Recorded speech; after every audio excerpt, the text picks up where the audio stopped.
자, 이번 이야기는 시청자 과자과자님께서 이야기 들려주실 거예요.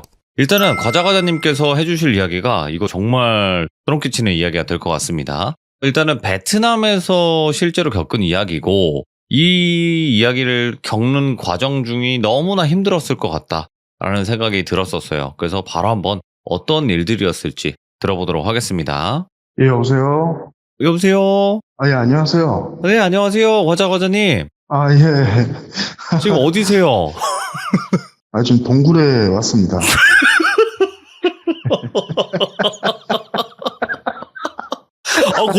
거기 빠져나오기 정말 힘들다던 그 동굴 아니에요? 예. 알겠습니다. 자, 여러분들 오늘 지금 동굴에 계시니까 지금 목소리가 살짝 울리는 점 양해 부탁드리고, 일단은 과자과자님 베트남에 사셨던 적이 있고 거기서 예. 와 정말 이런 일들도 있구나, 이런 말도 안 되는 일을 겪으신 적이 있다고 해요? 예, 그렇습니다. 그럼 뭐 이야기를 한번 시작해도 될까요? 알겠습니다. 그럼 바로 한번 들어보도록 할게요. 렛츠가 들으십니다. 과자과자입니다.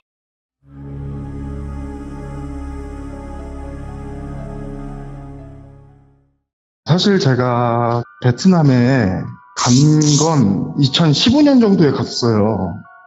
그곳에서 저는 식당을 운영하게 됐고, 베트남 다낭에서 한식당을 운영했었거든요.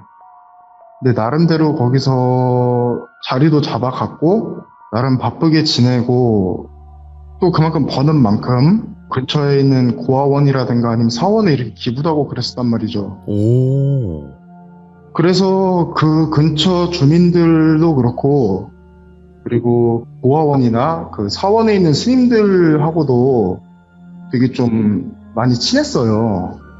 그렇게 바쁘게 이렇게 지내고 있던 와중에 19년도죠. 그 코로나가 터진 게. 코로나가 터지고 나서 급격히 저도 이게 식당이 운영이 잘 안 됐어요. 타격을 받을 수밖에 없지. 예. 더구나 한국도 뭐 타격을 많이 입었다고는 했는데 사실상 베트남도 타격을 심하게 입은 나라거든요. 예. 그러다 보니까 베트남 정부에서는 자기네 나라도 살아야 되니까 일방적으로 막 외국 기업들한테 갑질 아닌 갑질을 시작하기 시작했죠.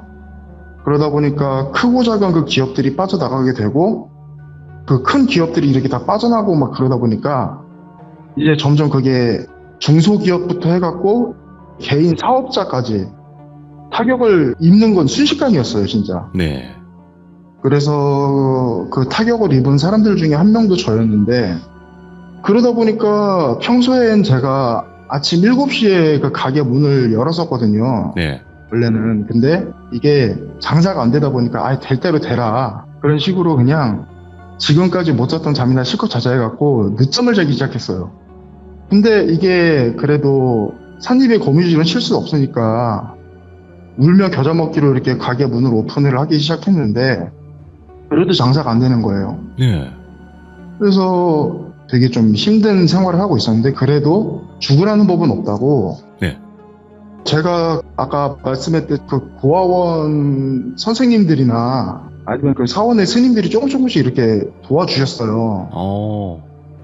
그래서 이렇게 좀 살고 있었는데, 그래도 이대로 있다가 내가 진짜 굶어 죽겠구나 싶은 거예요. 그러니까 어느 정도였냐면, 보통 하루 삼시세끼를 먹는다 그러잖아요. 네. 근데 하루에 2끼만 먹어도 잘 먹었다 정도였어요. 어쩔 땐 한 끼밖에 못 먹고. 예. 어쩔 땐 진짜 물밖에 못 먹는 경우도 있었고. 근데 어쨌든 제가 여기 눌러 살려고 온 건데, 다시 일어날까? 아니면 그냥 다시 한국으로 돌아갈까? 엄청 고민을 했는데, 제가 본격적으로 다시 한국에 가서 살아야겠다라고 확실하게 결정을 내리게 된 사건이 하나 생겼어요. 이게 어느 날 제가 어느 때와 마찬가지로 이렇게 늦잠을 자고 있는데, 저는 사실 그 가게가 제 집이자 제 일터였거든요. 네. 그러니까 건물이 지하층, 1층, 2층 이렇게 돼 있는 그 2층 건물이었는데, 제가 사는 데는 2층이고 지하하고 1층이 식당이었어요. 네. 근데 이렇게 아무튼 자고 있는데 1층에서 누가 문을 막 두드리는 거예요, 이른 아침에. 그래서 처음에 잘못 들었나 했죠. 근데 문을 계속 두드리니까 누군가 해서 문을 열었더니 어떤 한 50대 정도로 보이는 베트남 아줌마더라고요. 네. 그래갖고 누구시냐고 그랬더니 자기가 저희 가게에 큰 도로를 한 딱 건너면은 큰 건물이 하나 있었는데 그게 원래 아무도 안 쓰는 건물이었거든요. 근데 그 아줌마가 설명하기를 자기가 그 큰 건물을 매입해서 거기에 한식당을 차렸다고 이사를 왔다고 그래서 인사차 들렸다고 이렇게 얘기를 하더라고요. 그래서 저는 그냥 베트남 사람이 한식당? 되게 신기하잖아요. 네. 그래서 그냥 뭐 그래는 했죠. 그래서 그냥 뭐 신경도 안 쓰고 있었는데 그 뒤로 그 아주머니가 일주일에 두세 번은 매일 그렇게 왔다 갔다 하는 거예요. 오, 이유 없이요? 저희 가게. 그러니까 제 생각은 어쨌든 뭐 이웃 사람들이니까 얼굴도 트고 좀 친해지려고 이렇게 하나 보다라고 생각을 했죠, 그냥. 근데 그 아줌마가 이렇게 오고 나서 한 일주일 정도 지났을 무렵부터 저한테 조금씩 변화가 생겼어요. 오. 그러니까 이게 변화가 좋은 변화가 아니라 나쁜 변화겠죠? 네. 처음엔 제가 간만에 손님이 한 두 손님 정도가 왔어요, 점심때. 그래서 이렇게 막 요리를 하고 있는데 제가 요리를 하고 있는 그 가스레인지 그 위에 선반이 있는데 이 선반을 제가 진짜 못으로 단단하게 고정을 시켜놨단 말이에요. 근데 이게 갑자기 무너지더니 그 위에 있는 그릇이라든가 그게 전부 제 머리 위로 떨어져 버린 거예요. 엄마, 예. 근데 그때는 그냥 내가 이거 고정을 잘못 시켜서 떨어졌나 보다 했죠. 그래서 그냥 별 대수롭지 않게 이렇게 넘어갔는데 그리고 한 이틀 뒤에 쉬는 날이었어요. 그래서 사실 제 취미 중 하나가 게임이거든요. 게임 좋죠. 그래서 집에서 이렇게 게임을 하는데 평소엔 괜찮던 그 게임기가 갑자기 이상해지는 거예요. 뭐라 그래야지? 게임기 자체가 막 버벅거린다고 해야 되나? 그래서 이거는 사실 전원을 한번 껐다 켜야 되는 게 답이긴 한데 제가 왜 그랬는지 모르겠지만 그 전원 콘센트 있잖아요. 네. 이거를 이렇게 한번 뽑았단 말이에요. 뽑았다가 다시 꽂는 순간에 스파크가 팍 튀더니 제 팔에 화상을 입게 된 거예요. 예. 근데 이게 화상이 보통 스파크가 튄 정도면 되게 작게 화상을 입어야 되는데 예. 팔에 한 3분의 1이 화상을 입었다고 해야 되나? 그래서 그것 때문에 병원 가고 그래서 요즘에 운이 되게 좀 안 좋나 보다라고 생각을 했어요. 그때까지만 해도. 그럴 수 있다 정도로 생각할 수 있는 거긴 하죠, 아직까진. 예. 근데 예. 그 일이 있고 한 며칠 뒤에 제가 그냥 앉아서 TV를 보는데 배가 살살 아픈 거예요, 아침부터. 그래서 처음에는 그냥 화장실 한번 갔다 오면 되겠구나 생각을 해서 화장실에 갔는데 아무런 일도 없었고 화장실에서 나오는 순간 갑자기 배가 확 아픈 거예요. 근데 이 아픈 게 그냥 단순히 배 아프다 이게 아니라 진짜 막 사람이 숨도 못 쉴 정도고 숨을 딱 들이킬 때마다 배가 막 찢어질 것 같이 아프다고 해야 되나? 그래서 그것 때문에 제가 기절을 했어요. 예. 기절을 기절을 했다가 시간이 얼마나 지났는지 모르겠고 기절을 했다가 눈을 떴는데 응급실이더라고요. 네. 그래서 내가 여기 응급실을 어떻게 왔지라고 생각을 했는데 제 옆 가게 그 햄버거 가게 형님이 한 분 계시는데 그 형님이 제 가게에 잠깐 놀러 왔다가 제가 그렇게 쓰러져 있는 걸 보고 신고를 하셨더라고요. 그래서 응급실에 실려갔고 거기서 이것저것 검사를 했는데 제 위에 구멍이 났다고 하는 거예요. 근데 그 의사가 저한테 하는 말이 뭐 평소에 술을 이렇게 자주 먹냐 아니면 뭐 매운 걸 자주 먹냐라고 하는데 사실 저는 술을 그렇게 좋아하진 않아요. 1년에 술자리를 많이 가져봤다 한 3번? 그 정도로 갖는 편인데 아무리 생각해도 뭔가 이상하잖아요. 네. 근데 그 답을 찾을 만한 건덕지는 없고 그래도 그 의사가 하는 말이 수술을 받아야 된다는 거예요. 네. 수술을 했죠? 수술을 하고 한 2주 정도 지나서 다시 집에 돌아왔어요. 돌아오고 다시 영업을 시작하려고 시장을 가는데 그 시장이 거리가 좀 돼요. 예. 근데 그때 당시에 제가 그 국제면허를 따지도 않았고 그래서 차가 없는 상황이라서 이렇게 걸어가야 하는 상황이었단 말이죠. 네. 걸어가는데 횡단보도를 하나 건너야 돼요. 큰 횡단보도 하나를. 그래서 이렇게 기다리고 있는데 거기가 삼거리인데 제 뒤쪽에서 이렇게 꺾어오는 차 있죠. 그 꺾어오는 차가 갑자기 제가 있는 인도로 돌진을 하더니 제 앞을 싹 지나가서 제 오른쪽 뒤에 있는 울타리를 받고 사고가 난 거예요. 예. 근데 제가 이거를 진짜 저도 모르게 뒤로 딱 2발자국을 피했거든요. 네. 근데 이게 진짜 아슬아슬하게 그 백미러라고 하잖아요. 예. 그게 제 옷깃을 싹 치고 간 거예요. 그러니까 이게 제가 그걸 모르고 그냥 가만히 있었다면 그대로 박아서 제가 죽었을 수도 있는 그런 상황이었을 수도 있거든요. 그래서 아 요즘 왜 이러냐 진짜 뭐가 나갔나라고 생각을 했죠. 진짜 그렇다. 예, 그래갖고 제가 이거를 이걸 뭘 어떻게 해야 되나, 내가 진짜로 여기서 살지 말란 얘기인가, 나 진짜 열심히 살고 싶었고 여기에서 진짜 뭔가 자리도 꿈을 다 이루려고 했는데. 예, 자리를 다 잡고 다 하려고 그랬는데 아무도 나를 도와주지 않는구나라고 생각을 했어요. 그래서 그렇게 집에 가서 그냥 잠도 안 자고 그냥 다음날 아침까지 그냥 멍하니 있었어요. 근데 그 다음날 아침에 또 누가 가게 문을 두드리는 거예요. 그래서 문을 딱 열었는데 왜 그 TV에서 보신 분들이 있을 거예요. 그 스님들이 아침마다 그 공양 받으러 줄 서서 이렇게 돌아다니는 거. 예. 그분들이 음식이나 돈 같은 걸 시주를 받고 그 음식이나 돈을 준 사람들한테 작은 기도를 간단하게 해주는 그런 걸 하거든요. 네. 근데 그 스님들이 저희 집에도 오신 거예요. 그래서 그나마 없는 음식이지만 그래도 좀 나눠드렸죠. 나눠드리고 합장을 한 채로 이렇게 인사를 하고 보내드리는데 맨 뒤에 있던 스님 한 분이 저를 딱 보더니 저를 빤히 쳐다봐요. 예. 그래서 왜 그러시냐 이랬더니 이 스님이 계속 쳐다보던 이건 아닌데 하는 듯한 그런 고개를 갸웃하는 거 있잖아요. 예. 그걸 딱 하더니 그냥 쓱 가시는 거예요. 아무 말 없이. 그래서 뭐지? 왜 저러지? 내가 뭐 그렇게 못생겼나? 이런 생각을 했죠. 네. 근데 그날 오후, 그러니까 점심이 되기 전에 그 스님이 저를 찾아오신 거예요. 저희 가게에. 혼자서 따로? 예. 따로 찾아오셨는데 그 스님이 저를 많이 쳐다보더니 갑자기 느닷없이 혹시 최근에 안 좋은 일 없었냐고 이렇게 물어보시는 거예요. 예. 그래서 솔직히 제가 지금까지 겪은 일을 남들한테 할 얘기는 좀 아니잖아요. 그렇죠. 있을 수도 있는 그래서, 일이니까. 예, 그래서 그냥 그래요 라고 했죠. 그랬더니 그 스님이 저를 보더니 그럴 리가 없는데 분명 무슨 일이 있었는데 숨기는 것 같은데 아닌데 계속 이러시는 거예요. 그러니까 여기서 제가 뭔가 알 수 없는 느낌이 팍 온 거죠. 이분이라면 말씀을 드려야겠구나. 그래서 말씀을 드렸죠. 사실 제가 이러이러한 일이 있었다. 그랬더니 하는 말이 제 눈을 빤히 보더니 눈 흰자위 있잖아요. 네.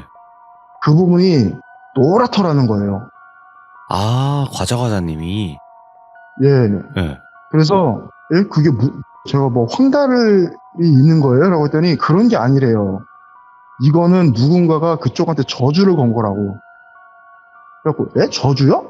그랬죠. 그러니까 누가 당신한테 저주를 걸었는지 예상이 되는 사람이 없냐고 물어보는 거예요. 그래서 생각해봤는데 아무리 생각해도 없거든요. 왜냐면 아까도 말씀드렸듯 그 주변 사람들하고 한 번도 싸운 적도 없고 그렇다고 해서 원한을 서로 가질 만한 것도 없고 베트남이기도 하고. 예. 그리고 한국인이라고 해도 한국인들끼리는 오히려 거기서 더구나 상황이 그랬잖아요. 상황이고 하니까 그 근처에 있던 한국인들은 야 우리끼리 이렇게 잘 뭉쳐서 잘 이겨내보자 이런 마인드였거든요. 네. 그러니까 아무리 생각해도 원한을 가질 사람이 없는 거예요. 그래갖고 아무리 생각해도 없는 것 같습니다 라고 하니까 근데 누가 당신한테 저주를 걸었다, 저주를 했다라고 얘기를 하시는 거예요. 확실하게. 예. 사실 저는 저주라는 걸 믿진 않았거든요. 진짜 저주라는 건 진짜 뭐 영화나 게임, 뭐 드라마 이런 데서만 있을 법한 일이라고 생각을 했죠. 근데 스님께서 그렇게 얘기를 하시니까 반신반의한 거죠, 저도. 그래서 그냥 아 그래요? 라고 했죠. 그랬더니 당신 이거를 안 믿는 눈치인데 당신 이거 이대로 놔두면 당신 진짜 죽을 수도 있다. 예. 말 그대로 목숨이 사라질 수도 있다라고 얘기를 하는 거예요. 예. 그러니까 그 얘기를 들으니까 무섭잖아요. 그래서 아 그러면 저를 좀 어떻게 도와주실 방법은 없으세요? 라고 물어보니까 하시는 말씀이 그러면 오늘 하루는 장사를 하지 말고 자기를 같이 좀 이렇게 따라다녀라 이러시는 거예요. 오, 예. 베트남 스님인 그래서? 거죠? 예, 예, 예. 예. 그래서 그 스님을 이렇게 따라다녔죠. 거의 한 하루에 반 정도를 이렇게 막 돌아다니다 보니까 살이 막 진이 빠지고 막 그러는 거예요. 네. 근데 스님이 같이 이렇게 걷다가 갑자기 스님이 어떤 한 곳을 딱 바라보더니 저기다 이러시는 거예요. 그래갖고 얘 어디요 하고 딱 봤는데 아까 제가 말씀드린 새로 신장 개업한 그 한식당 베트남 여자. 예, 그 건물인 거예요.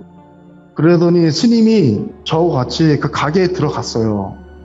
들어갔는데 그 여자 사장님이 계셨고 그 스님이 냅다 그 여자한테 이러는 거예요. 당신 왜 그랬어? 그러니까 그 여자가 처음에는 제가 뭘 했다는 거죠? 라고 얘기를 해요. 예. 그러니까 당신이 지금 이 남자한테 저주를 하지 않았냐고. 그러니까 그 여자는 시선을 절대 안 마주치고 난 절대 그런 거 안 했어요 라고 해요. 오. 근데 이게 보통 진짜 안 했으면 그게 무슨 말이에요? 라고 할 거 아니에요. 세상에 그런 게 어딨어요? 저 그런 거 몰라요? 라고 얘기를 할 텐데 그 여자는 너무 정확하게 눈도 안 마주치고 저 그런 거 안 했어요 라고 얘기를 하는 거예요. 네.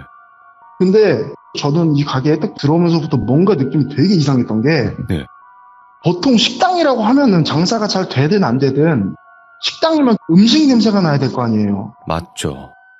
근데 음식 냄새가 아니라 진짜 머리가 아플 정도의 향수 냄새. 그게 그 건물 전체에 이렇게 나더라고요. 그래갖고 머리 아프다. 진짜 머리 너무 아프다 이러고 있는데 스님이 정신 차리고 저하고 같이 이 가게를 한번 둘러보자고. 그리고 이렇게 막 둘러봤단 말이에요. 그러니까 사장님은 이게 뭐 하는 거냐고 말리고. 그러니까 이 사장이 너무 말리니까 이게 뭘 조사를 할 수가 없는 거예요. 그러니까 그 스님하고 좀 친분이 있는 경찰분이 한 분 계신가 봐요. 그러니까 그 경찰분한테 잠깐 와서 그 경찰분도 그날 좀 쉬는 날이었으니까 잠깐 와서 이 여자 사장님 좀 잠깐 좀 맡아달라고 뭔가 좀 조사를 할 게 있으니까 좀 양해 좀 부탁드린다고 하니까 그 경찰분이 한 몇 분 있다 바로 오시더라고요. 그리고 그 사장님 이렇게 붙잡고 조사를 했는데 그 주방 쪽 있잖아요. 주방에 뭐라 그래야 되지? 지하로 통하는 무슨 문 같은 게 있는 거예요, 바닥에. 와. 그래서 그거를 딱 열었죠. 열었는데 계단이 진짜 딱 한 명만 들어갈 수 있을 정도로 되게 좁은 계단이 하나 있었어요. 예. 그 계단을 이렇게 따라 내려갔죠.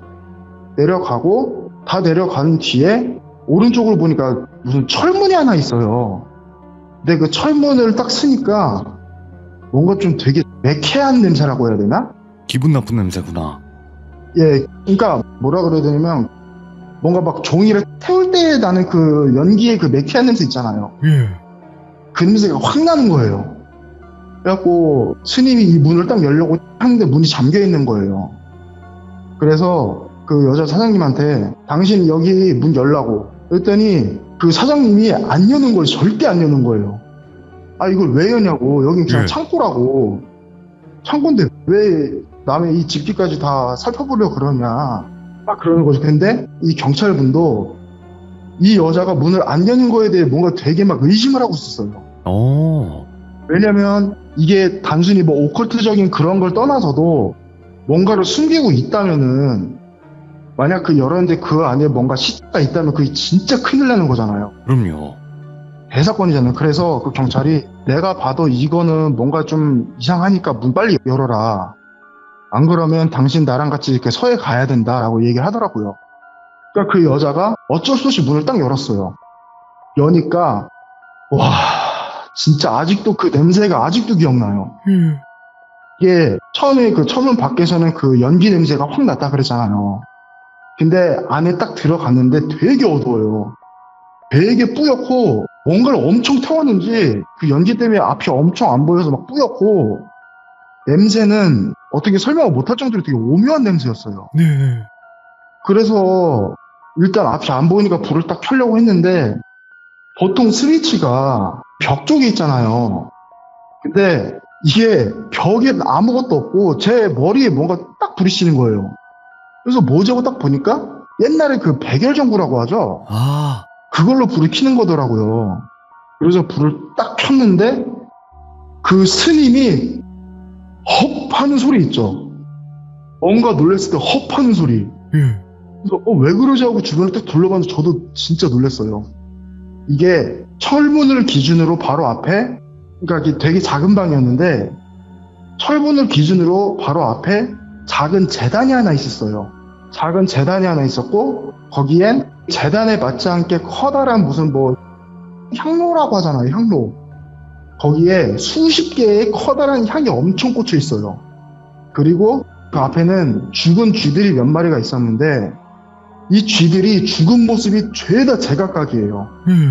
하나는 배에 구멍이 뚫린 채로 죽어 있었고 하나는 불에 타 죽어 있었고 하나는 머리가 진익에서 죽어 있었고 마지막 하나는 몸이 아예 그냥 형체도 없이 찢겨져서 죽었더라고요. 우와, 미쳤다. 그러니까 이게 뭐지 이게 딱 이러고 있는데 생각을 해보니까 그 쥐가 죽었던 그 모습들이 제가 지금 겪었던 아, 그런 거하고 딱 겹쳐 보이는 거예요. 뭐야, 그러니까 제가 위에 구멍이 뚫렸다고 했잖아요. 그건 배에 구멍이 뚫려 죽은 쥐. 그리고 불에 타 죽은 쥐는 제가 그 게임기 코드를 이렇게 딱 꽂는 순간에 스파크가 팍 돼서 화상 입었다 그랬잖아요. 맞네요. 그걸로 죽은 거고, 그리고 선반에서 뭔가 떨어져서 제 머리에 맞은 거, 그건 머리가 깨져 죽은 쥐. 예. 그리고 마지막 그 몸이 그냥 아예 그냥 형체도 없이 그렇게 죽은 쥐는 자동차. 우와. 그 모든 게 딱 맞춰져 있었고, 여기서 제가 더 소름이 돋았던 게 뭐냐면은 그 향로 있잖아요. 가운데. 향로 가운데 그 뒤에 조그만 제 증명사진이 있더라고요. 과장님 사진, 증명사진? 예, 제 증명사진. 그러니까 제가 항상 그런 일을 한참 겪고 있을 때 집에 들어올 때마다 뭔가 항상 허전했거든요. 근데 이게 뭔지 몰랐어요. 왜냐면 증명사진 같은 거 되게 작은 거잖아요. 그러니까 이걸 별로 신경을 쓸 겨를도 없었던 거죠. 근데 뭔가 집에서 뭔가 없어진 것 같은 그런 허전한 느낌은 들고. 근데 알고 보니까 1층 계산대 있잖아요. 예. 1층 그 식당 그 계산대 앞에 제가 군 시절에 찍었던 그 사진 액자 속에 조그만 증명사진도 이렇게 같이 넣어놨단 말이에요. 제 사진을. 예. 그게 없어졌던 거였어요. 그러니까 이분이 저희 집에 이렇게 왔다 갔다 했었잖아요. 그러니까 제가 어쨌든 손님이니까 차 좀 내올게요 하면서 나갔는데 평소에 매번 그냥 앉아서 차 마시고 가던 분이 차를 끓이고 온 마지막 날에는 차를 끓이고 딱 나갔는데 없었어요. 그때 사진을 가져갔을 거라고 생각을 하거든요, 저는. 그래갖고 너무 어이가 없잖아요. 그래갖고 사장님, 제가 사장님한테 뭐 잘못한 거 있어요? 왜 저한테 이런 걸 했어요? 라고 물어봤어요. 그랬더니 말을 못해요. 예. 그래갖고 아니 사장님 나 지금 솔직히 사장님 진짜 말 그대로 뭐 어떻게 하고 싶지만 나 지금 엄청 참으면서 얘기하는 거라고. 아. 그러니까 그냥 빨리 얘기하라고. 그러니까 그제서 얘기를 하더라고요. 뭐냐면 사장님 가게가 있는 그 구조가 정문을 나오면은 제 가게가 바로 보이는 그런 구조예요. 건너편이니까. 근데 제가 아까 말씀드렸죠. 그 구어원 선생님들하고 스님들이 저를 조금씩 도와주셨다고. 그분들이 저한테 뭘 통장으로 뭐 얼마를 쏜다든가 그게 아니라 저희 가게로 직접 찾아와서 얼마의 돈을 주거나 아니면 뭐 음식이라든가 그런 걸 이렇게 주셨단 말이에요. 아. 근데 이분이 그 가게 앞에서 그걸 우연히 보게 된 거예요. 그러니까 이분은 딱 그거였죠. 처음엔 제가 이 아줌마를 처음 본 날, 그 아줌마가 이웃 주민들한테 막 인사를 하러 돌아다니다가 저를 보게 된 거잖아요. 네. 근데 제가 한국인이고 한식당을 하고 있고, 근데 자기는 한식당을 하는 자기 베트남 사람이고, 그러니까 이게 기본적으로 뭔가 불리하다라는 그 생각이 기본적으로 깔려 있더라고요. 이야. 근데 그것도 그렇지만 그 보아원 선생님들하고 스님들이 가게에 이렇게 몇 번씩 왔다 갔다 하니까 저 가게는 장사가 잘 되네. 우리 가게는 이렇게 파리만 날리는데 아무래도 제가 한국 사람이라서 음식이 더 믿음직스럽고 그래서 저기를 가나 보다. 그러면은 보통 음식을 내가 더 열심히 잘 해야지라고 생각을 해야 되잖아요. 맞죠. 그게 맞는 근데 거죠. 이분은 그게 아니라 그럼 쟤를 어떻게든 없애버려야겠다. 이런 사고방식이었던 거예요. 근데 이걸 직접적으로 뭘 죽인다거나 뭐 그럴 수는 없는 거니까 베트남에도 뭐 무당 비슷한 게 있긴 하거든요. 네. 그 사람한테 찾아가서 물어본 거예요. 아. 그랬더니 그 베트남 무당이 그 사장님한테 방법을 알려준 거죠. 그 양밥이라 저주의식을. 하죠. 네, 저주의식 네. 양밥. 그걸 알려준 거죠. 예. 그래서 그걸 저한테 했던 거고. 근데 사실 저는 제가 저주를 걸리고 그게 무섭다기보다는 네. 그런 사고 방식을 가진 그 사장님이 진짜 무섭더라고요. 사람이 무서운 거죠, 이건. 물론 이게 오컬트적인 그런 이야기가 있긴 하지만 전 아직도 사장님의 그 말할 때 그 표정을 잊지를 못하겠어요. 그러면 그 뒤에 어떻게 된 거예요? 마무리가? 그 뒤에 어쨌든 그런 일이 있었고 이 경찰분은 그 사장님을 잡아가지 못해요. 왜냐면 이게 그냥 딱 인간적인 면으로 봤을 때는 잡아가는 게 맞겠지만 네. 경찰은 그 법의 테두리 안에서 모든 걸 해결해야 하잖아요. 그쵸. 근데 이 저주 의식 같은 거는 법의 테두리에 허용이 되지 않는 범위고 그래서 그냥 냅뒀더라고요. 예. 그리고 저도 화나지만 어쩔 수 없이 그냥 그 가게를 나왔고 사진은요, 사진. 사진은 가져왔죠. 다행이다.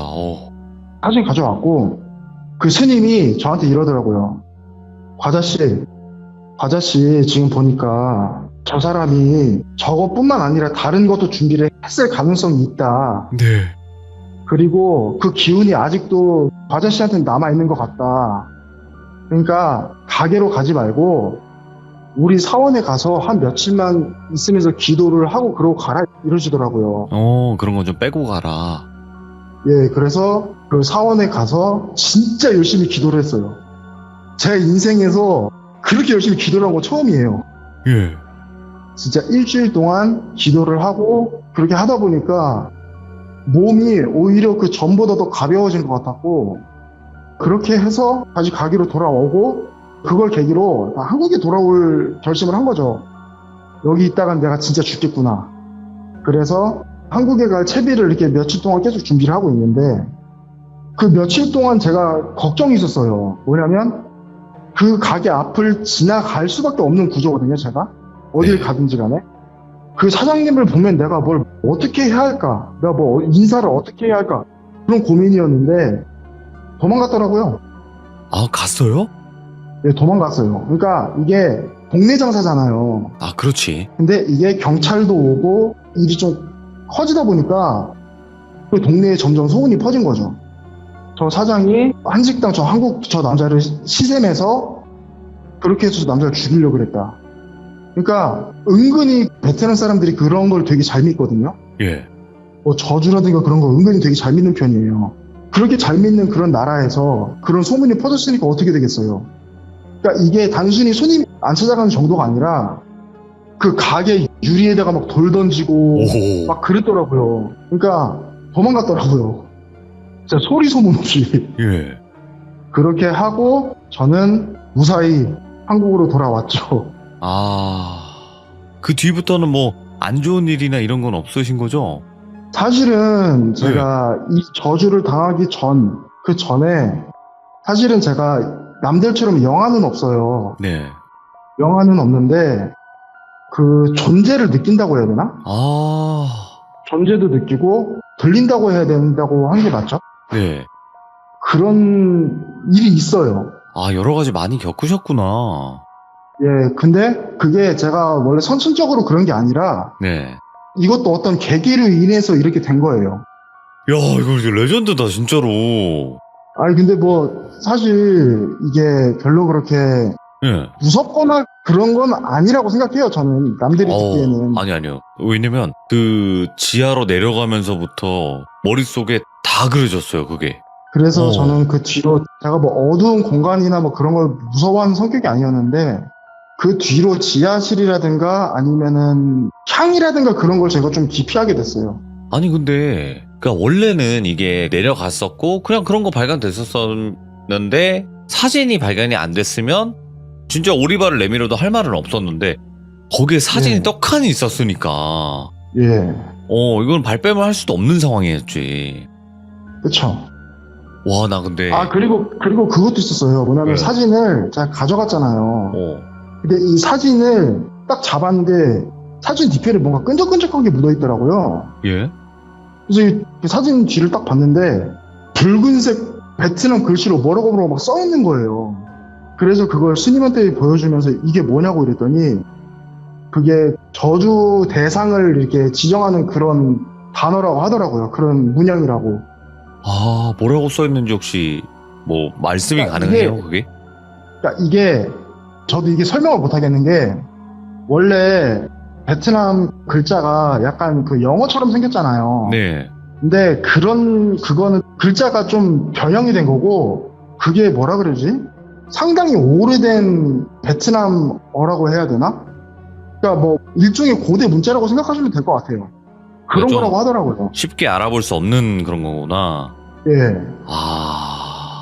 아니, 저주를 베트남어로 뭐라고 표현해요? 그거는 저도 까먹었어요. 아, 그러니까 그래요? 이게 네. 부르는 종류는 되게 다양하대요. 네. 부르는 종류는 되게 다양한데 발음이나 그 성조하기가 좀 힘들어요. 모르겠지만 저도 베트남어를 모르니까. 예. 그러니까 아, 사실 저도 거기 가서 베트남어로 뭘 얘기를 했다기보다 영어로 대화를 했어요. 영어 맞아. 영어 잘 쓰지, 거기. 예, 영어로 대화를 하고 그러다 보니까 영어로 아무튼- 대부분 대화를 하셨겠구나. 예. 음. 거기다가 그쪽 동네가 외국인들이 좀 많이 사는 그런 동네였어요. 외국인들도 많이 살고 베트남 사람들도 많이 살고 그랬던 동네였어요. 그러다 보니까 베트남어보다는 영어를 더 많이 썼죠. 어차피 한국 분들에게는 뭐 그럴 필요가 없었고 그냥 예, 한국어 쓰면 되니까. 예. 자, 오늘 과자님께서 와, 나 이런 썰을 또 처음 들어보네. 그러니까 양밥 당했다는 것까지는 대부분 얘기가 많아요. 근데 양밥을 했던 현장에 가서 직접 검거를 하는 사연은 제가 봤을 때 처음이거든요. 아, 그래요? 아니, 대부분 그냥 내가 왜 이러지 해서 무당한테 찾아갔어. 그 무당 너 양밥 당했어? 그러면 제가 양밥을 당했어요 하고 거의 대부분 끝이 나요. 근데 예. 이거는 현장에 경찰까지 대동해서 찾아가서 지하까지 내려가서 문 열고 불 켜고 사진 발견하고 여기까지 검거까지 해버린 거니까 이런 사연을 시들모에서는 처음인 것 같아요. 제가 봤을 때. 진짜 듣기 힘든 이야기 들려주셨고 겪기 힘든 이야기지만 겪기 힘든 일을 겪으셨어요. 예, 그렇죠. 와, 이거는 진짜 너무너무 섬뜩하네요. 사람도 무섭지만 그 사람이 그 지하에서 행했던 행위들 자체가 그 쥐를 그렇게 했다라는 것도, 야, 이거는 아직까지 생각해도 잊혀지지가 않을 것 같습니다. 제가 봤을 때는 과자님. 예, 사실 저도 아까 말씀드렸듯이 뭐 다른 존재를 느낀다거나 그런 것까지는 뭐 이해는 하는데 그런 걸 경험해도 전 웬만하면 쉽게 잊는 편이거든요. 진짜 큰 사건 아닌 이상은. 근데 이거는 제가 처음으로 사람한테 당했던 일이기도 하고 맞죠. 그래서 기억에 지우고 싶어도 안 지워져요, 이게. 아이고, 그래도 앞으로는 좋은 일들, 행복한 일들만 가득하실 거고, 아까도 이제 네, 말씀을 감사합니다. 해주셨지만 한국에서도 많이 겪으셨던 것 같아요. 제가 봤을 때는. 네, 그래서 그런 이야기들도 천천히 또 들려주셔도 되니까 과자님 오늘도 너무너무 잘 들었습니다. 레전드였습니다. 아, 감사합니다. 고맙습니다. 감사합니다. 예, 다음에는 감사합니다. 동굴이 아니겠죠? 아, 예. 근데 죄송합니다. 왜 이게 오늘 동굴이었는지 이해가 되는 게 지하로 내려갔을 때 그 울림 있죠? 예. 그게 저희가 따로 효과를 안 넣어도 현장에 같이 있었다 우리가 이런 생각이 들었었어요. 그래서 오늘 울리는 이 목소리 효과가 좋았다. 이야기에 딱이었다. 이런 생각이 드네요. 감사합니다. 예, 감사합니다. 네, 고맙습니다. 예. 와, 여러분들. 양밥 사연 중에서도 이거 레전드로 꼽혀요. 제가 봤을 때는. 그리고 양밥 현장을 검거한 거잖아요. 얼마나 소름 끼치는 이야기예요, 이게. 그리고 저는 한식당을 운영을 하는 반대 사람이라고 하기에 그 사람도 한국 사람이겠거니 해서 더 무서웠거든요, 사실. 근데 베트남 사람이었네. 근데 정말 다행히도 베트남 스님분이 도와주셔서 이 일이 또 해결이 되지 않았나. 그리고 아까 그 쥐를 그렇게 만들었다 그랬잖아요. 그 쥐한테 한 행위들을 보면요, 이거는 과자님을 그냥 뭐 단순히 다치게 한다는 정도가 아닌 것 같아요. 그냥 완전히 이 세상에서 없애버리려고 했던 것 같아요. 제가 봤을 때는. 여러분들도 아마 그런 생각이 드실 텐데, 혹시라도 베트남에서 이런 비슷한 짓거리를 하는 여자 아시는 분 계신다면 댓글 꼭 남겨주시길 바라겠습니다. 시청해주신 모든 분들 감사드립니다. 고맙습니다.